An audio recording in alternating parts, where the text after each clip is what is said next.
So hello everybody, I know it's not Friday, but it is time for another DAX Fridays. It's been quite a while since I've done a DAX video, and this is quite a cool measure.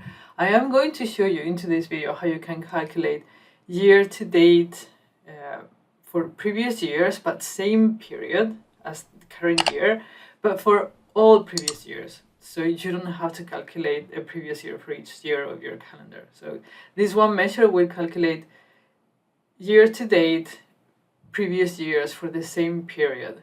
Okay, let's get started.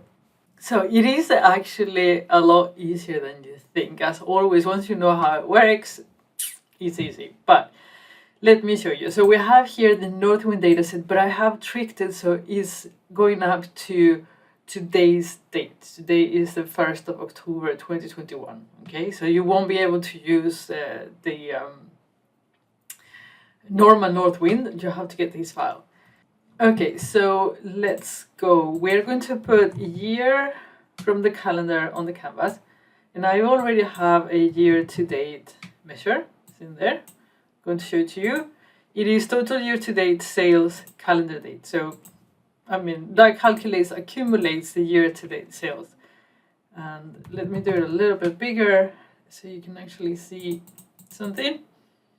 There you go. Okay, so what this does is it goes from the current year. It will go from the first of the year to whatever it is, all the dates that you have on your calendar for this year. So it will give you year to date, all the sales up to today's date. But when you go to the previous year, you would expect to do the same here. It does not, because year to date will be the entire year last year, and previous year will be also the entire year.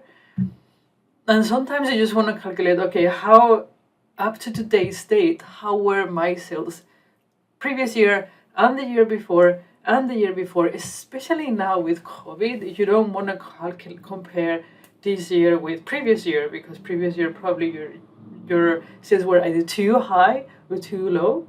So you want to probably go back in time and see how were 2 years ago, 3 years ago. Now I'm going to show you with one measure how you can calculate that, and it's actually very, very easy. Once you know how to do it, obviously.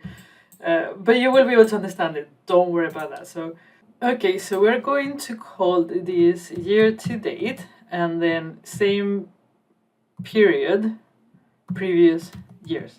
Okay. And the first thing that we need to do is to tell DAX what is up to which date do we want to calculate for previous year. So we're going to tell them.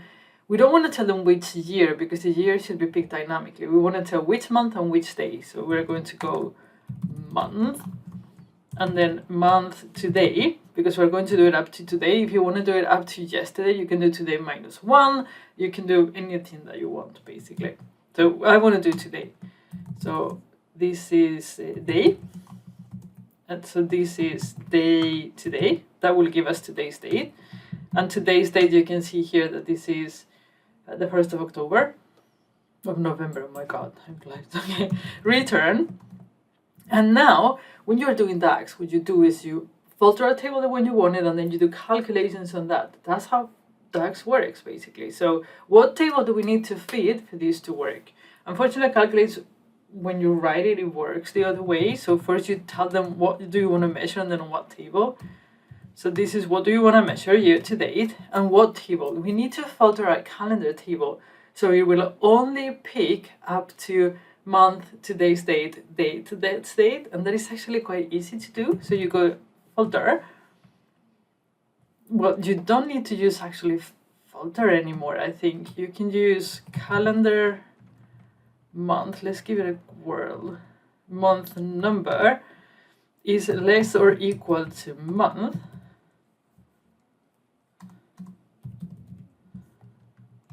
And where day is less or equal than day. Okay? And then, not that day, sorry, that day. Okay? And that's what you need to do, like really. And now we put this thing in there. And you can see that this is already a lower value. We're in November, so it should be probably quite close to last year's value. But still, you need to check why there's nothing in 2019. Did I do something wrong? maybe let's go and check. So we put date in there, and then we put our sales. The value that just calculates, no, let's put year to date because it will accumulate, it will be a lot easier.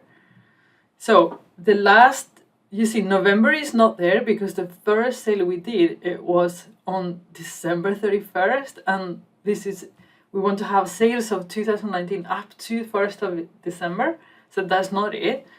For 2020, we need to go to this date and see if it matches. So we go to the 1st of November. There, 439, 560.94 works beautifully. And then today's date will be the last day, which is 823. It works. It will work for all the years of your calendar. So yeah, now you can compare the same thing before Corona, after Corona, whatever you like, in one measure. So how wonderful is DAX, really? I mean, you can calculate absolutely anything that your heart desires. Anyhow, I'm going to leave you for now. I will be doing a Gantt chart on Charticulator tomorrow and an amazing quick tip on Thursday that you don't want to miss, I swear. But I'll see you again tomorrow. Bye bye.